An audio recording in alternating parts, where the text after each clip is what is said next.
몸에 안 좋은 줄 알면서도 습관적으로 피우는 담배. 매년 흡연으로 인한 국내 사망자는 약 6만 명에 달하는데요. 최근에는 신종 전자담배의 등장으로 일반 담배를 함께 피우는 중복 흡연, 그리고 청소년 흡연을 증가시키는 등 흡연 문제는 더욱 심각해지고 있는 상황. 건강을 위해 필요한 금연, 어떻게 하면 성공할 수 있을까요? 한국금연운동협의회 서홍관 회장과 이야기 나눠봅니다. 네, 우리 주변에 담배 피우시는 분들 참 많은데요. 이 흡연은 암뿐만 아니라 심장질환, 뇌졸중과 같이 모든 질환의 원인이 되는 것으로 알려졌습니다. 그런데도 우리나라 흡연 인구는 약 900만 명에 달한다고 하는데요.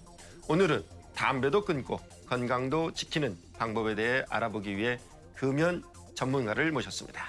네, 지난 30년 동안 금연운동에 앞장서고 있는 분이죠. 한국금연운동협의회 서홍관 회장 모시고 자세한 이야기 나눠보겠습니다. 안녕하세요. 네, 어서 오십시오. 안녕하십니까? 네, 굉장히 좋은 일 하고 계신데요.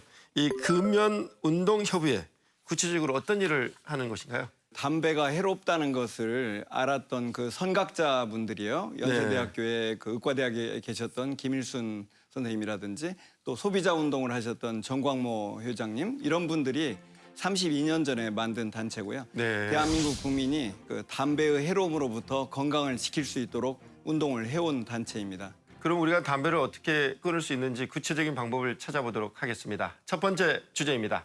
첫 번째 주제는 생명 위협하는 담배입니다. 이 금연운동협의회가 생길 만큼 이 금연은 굉장히 중요한 과제인데 네네. 담배가 얼마나 위험하고 또 흡연자들이 가장 많이 걸리는 질병이 어떤 것들인가요? 우리나라 사망 원인을 먼저 생각해 봐야 됩니다. 네. 우리나라 사망 원인 1등이 바로 암입니다. 그리고 사망 원인 2등과 3등은 네. 뇌혈관이 막히는 것하고 심장혈관이 막히는 거예요. 그런데 네. 이 세 가지 질병을 모두 일으키는 것이 바로 담배예요. 굉장히 그래서- 위험하네요. 그렇죠. 그러니까 대한민국 국민으로서 건강을 지키려면 담배 문제를 해결하지 않고는 해결할 수 없다는 것이죠. 그다음에 이제 사람들이 암 하면은 사람들이 흔히들 담배하고 뭐 암하면 폐암만 주로 생각하시거든요. 그렇죠. 그런데 이제 암이 15가지 암을 일으킵니다. 그래서 뭐 폐암, 후두암뿐 아니고 위암, 간암, 대장암, 심지어는 뭐 방광암, 심지어는 백혈병까지도 네. 일으키고요. 또 그다음에 그 암 중에서 가장 치명적인 암이 바로 췌장암입니다. 췌장암은 그 5년 생존율이 1%에 가까울 정도로 아주 치명적인 병인데 네. 이 췌장암도 약 30%가 담배 때문에 생기는 거죠. 그래서 담배는 정말 어마어마하게 그 중요한 질병입니다.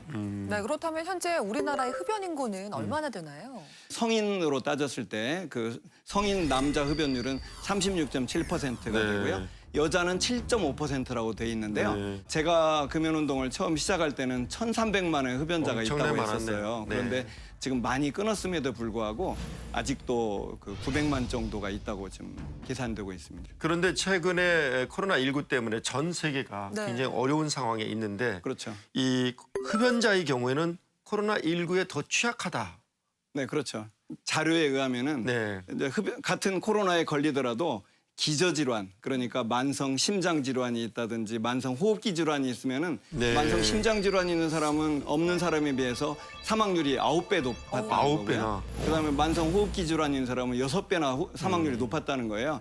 그런데 바로 담배를 피는 사람이야말로 폐와 심장이 안 좋기 때문에 치명률이 높아지는 거고 또 어떤 자료는 코로나에 걸렸는데 어떤 사람은 이제 좋아지고 어떤 사람은 악화되더라는 거죠. 그래서 그렇죠. 그 좋아지는 그룹하고 악화되는 그룹을 비교해 가지고 보니까 흡연자는 14배가 높았다는 겁니다. 와, 14배. 중증 환자가 되는 비율이 14배 높았다 이런 보고도 있습니다. 그러니까 꼭 뭐 코로나 때문에 담배를 끊으라는 건 아니지만은 이런 시기일수록 정말 코로나가 네. 그렇게 걱정이 돼가지고 마스크를 쓰고 다니고 해야 된다면 담배는 그보다 100배, 1000배 끊을 이유가 있다는 거죠. 두 번째 주제입니다. 두 번째 주제는 신종 담배의 위험.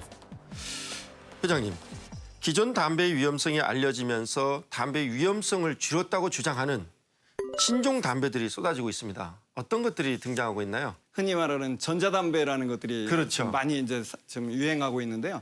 전자담배라는 건 뭐냐면 그 액이 있는데 이 안에 니코틴이 들어 있습니다. 그것을 전자장치로 가열을 해가지고 그 기체 성분을 마시는 것이 그 액상형 전자담배고요. 또 최근에 이제 그 관련형 전자담배라고 그래서 네. 이제 이건 뭐냐면은 사실은 담배예요. 담배를 끼우는데 불을 안 붙일 뿐입니다. 불을 안 붙이고 배터리로 가열을 해가지고 그 기체를 마시는 거예요. 그런데 이제 그 둘 다 기존 담배, 그러니까 불을 붙이는 기존 담배보다는 그 독성 물질은 좀 적다고 볼 수 있어요. 네. 적다고 볼 수는 있지만 생각보다 그 질병을 일으키는 데 있어서는 큰 차이가 안 난다는 것이죠. 그렇게 되는 이유는 예를 들자면 심장 질환에 있어서 독성 물질이 절반으로 줄면 우리는 심장 질환이 절반이 될 거라고 기대를 하지 않습니까? 그렇죠. 근데 그게 아니라는 겁니다. 독성 물질이 줄었다는 것이 안전을 보장하는 건 아니라는 거죠. 그래서 흡연자가 할 일은 담배를 끊는 거. 이거 말고는 다른 굉장히 방법이 중요하네요. 없다는 겁니다. 네. 청소년 흡연자들이 급증하고 있어요. 그렇죠. 냄새를 없다, 덜 해롭다. 네네. 이게 굉장히 다 흡연자한테는 반가운 소식이기 때문에 그렇죠. 청소년들이 굉장히 좋아하는데 이거 굉장히 위험한 거 아닌가요? 그러니까 이제 청소년들은 사실은 그 미래의 건강에 대한 위험도 잘 모르고요. 네. 미래에 대해서 이렇게 걱정을 덜 하는 그룹이잖아요. 그런데 사실은 이제 그 젊을 때부터 전자담배가 됐건 뭐가 됐건 니코틴에 노출이 되면은 그 뇌에 그 전두엽이라고 있는데 전두엽 발달에 장애를 줍니다. 전두엽 발달에 장애가 되면은 학습 능력이 저하되고 집중력 장애, 충동 장애 조절에 어려움을 겪게 되고 또 어떤 연구에 의하면은 나중에 담배를 끊더라도 그 뇌에 생긴 질환, 그러니까 충동 장애라든지 그 집중력 장애가 계속 지속된다는 겁니다. 완전히 회복이 안 된다는 보고들이 있어요. 그래서 흡연이라는 거, 또 니코틴 중독이 된다는 것은 일종의 뇌에 질환이 생기는 것이고 그것은 대단히 불리하게 인생을 출발하는 것이라는 거죠. 청소년기에 그렇게 나쁜 습관이 생기면 평생 가니까. 맞아요. 아, 그것도 그렇죠. 좀 이게 문제죠. 청소년기에 그것도 더 심각한 문제죠. 예. 청소년기에 일찍 담배를 시작할수록 그 나중에 어른이 돼서 담배를 끊으려고 해도 끊지를 못합니다. 그렇죠. 왜냐하면은 이 흡연이라는 습관은 단순히 니코틴 중독만이 아니고 정서적 중독이 있어요. 그걸 이제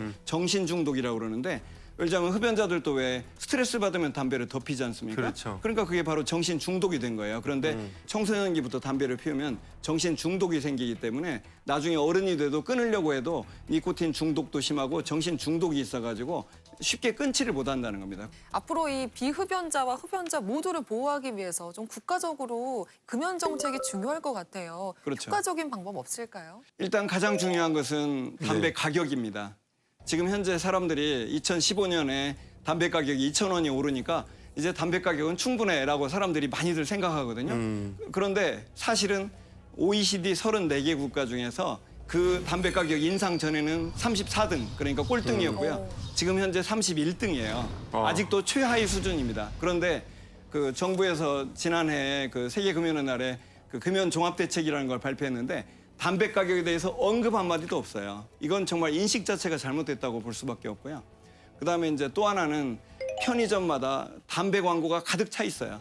지금 현재 우리가 조사를 했더니 담배 그 편의점 하나당 담배 광고가 34개가 있다는 겁니다. 붙어 있습니다. 그거 다 담배 회사가 돈 내는 겁니다. 네. 왜 돈을 줍니까? 예, 청소년들을 그 유혹하기 위해서죠. 선진국에서는 말이죠. 담배 광고를 다 없앴어요. 88개 국가가 이미 담배 광고를 다 없앴는데 대한민국은요. 아무것도 안 하고 있습니다. 담배 광고를 그대로 하고 있어요. 그래서 이거야말로 정말 중요한 청소년 네. 보호 대책인데 그걸 아무것도 안 하고 있어요. 심지어는 그 2014년에 그 정부에서 담배 가격을 인상한다고 안을 올릴 때 그때 당시에 정부에서 보도 자료를 뿌렸는데 담배 광고도 우리는 없애겠다. 우리가 담배 가격을 인상만 하는 게 아니고 다른 금연 정책도 하겠다고 했는데 그 뒤에 지금 거의 6년이 지났는데도 아무것도 안 하고 네. 있어요. 이건 정말 잘못된 정책입니다. 세 번째 주제입니다. 세 번째 주제는 금연 실천법 3가지입니다. 최고의 금연 전문가를 모셨는데 네. 어떻게 하면 담배를 지혜롭게 끊을 수 있는지 저희가 자문을 들어보도록 하겠습니다. 첫 번째 방법 뭐가 있나요? 일단 첫 번째는 내가 담배를 끊고자 했지만 혼자 끊기가 쉽지는 않기 때문에 네. 전문기관에 등록을 하라는 겁니다. 도움을 받아라. 전문 금연 지원기관에 도움을 받아라. 네, 그렇죠. 그래서 등록을 하라. 예, 그런데 그 첫 번째가 뭐냐면은 전국의 보건소에는 말이죠. 네. 금연 클리닉이 있습니다. 그래서 금연 전문 상담사들이 금연 상담도 해주고 또 니코틴 대체제라고 해서 그 약물을 무료로 공급해줘요. 네. 그래서 거기에 갈 수도 있고 또 국립암센터에 금연 콜센터라는 게 있어요. 그래서 그리 전화를 하면 금연 콜센터 1544-9030 이리 전화를 하면은 그 상담사가 또 상담을 해줍니다. 그런데 처음에 등록만 하면 여기서 전화를 걸어줘요. 그래서 전화 비용까지도 다 국가에서 대주는 프로그램입니다. 그래서 네. 이것도 무료로 하는 거고요. 그다음에 세 번째로는 그 국민건강보험공단의 홈페이지에 들어가면 첫 화면에 금연치료기관이라는 그 항목이 있어요. 박스가 있어요. 네. 거기를 클릭하면 지역을 치게 돼 있고 지역을 치면은 자기 지역, 예를 들면 영등포구면 영등포구에 어떤 의료기관이 있는지가 다 뜨게 돼 있습니다. 그러면 거기를 찾아가면은 약을 무료로 3개월간 공급해 주고요. 진료비까지 다 대줍니다. 네. 그런 프로그램이 있고요. 그다음에 네 번째로는 전국에 17개의 금연지원센터가 있어요. 그래서 지역마다 다 있는데 거기 가시면은 입원하는 프로그램이 있습니다. 그래서 4박 5일 동안 입원하는 프로그램이 있는데 거기 가면은 일단 흡연자들이 폐에 대해서 걱정하지 않습니까? 네. 근데 폐 사진을 찍어줘요. CT 사진을 찍어주고 또 그다음에 건강 검진도 해주고 또 상담해주죠. 또 약물 공급도 해주죠. 그래서 이때 그 금연 성공률이 6개월 금연 성공률이 거의 70%에 이릅니다. 그래서 전 세계에서 가장 높은 성공률이라고 볼 수 있어요. 그래서 네. 이 네 가지 프로그램을 이용한다면은 금연하는데 큰 도움을 받을 수 있습니다. 그러네요. 네. 우리 주변에 굉장히 가까이 있네요. 그렇죠. 예. 무조건 등록해서 도움을 꼭 받으시기 바랍니다. 네, 이 두 번째 방법은요. 금연 보조제의 도움을 받아랍니다. 그런데 이게 혹시 몸에 해롭거나 아니면 내성이 생기지 않을까 이런 걱정도 있는데 어떤가요? 그 니코틴 대체요법이라는 것이 있어요. 그게 뭐냐면은 그 이 사람은 니코틴에 중독이 돼 있는데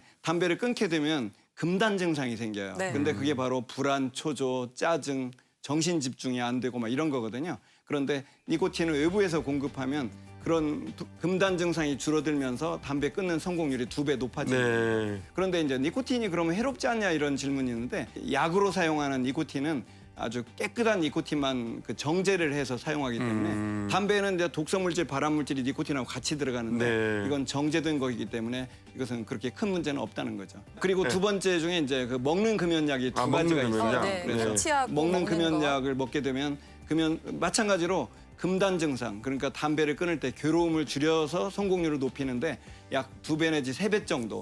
그러니까 먹는 금연약이 어떻게 보면 약간 성공률이 더 높습니다. 그래서 그걸 사용하면 되는데 아까 말씀드린 대로 병원에 가게 되면 무료로 3개월간 도움을 받을 수도 있고요. 심지어는 3개월을 약을 먹은 뒤에 그래도 담배가 다시 생각이 나는 거예요. 그러면 의료기관은 다시 가면 3개월을 더 주고요. 심지어는 9개월까지도 줄 수 있습니다. 그러니까 네. 어마어마한 도움을 받을 수 있죠. 담배를 끊으려면 첫 번째 전문 금연 지원기관에 등록하라. 예. 두 번째 금연 치료제나 보조제의 도움을 받아라. 예. 자, 세 번째 어떤 게 있나요? 세 번째는 이제 자기 행동요법을 강화하는 건데요.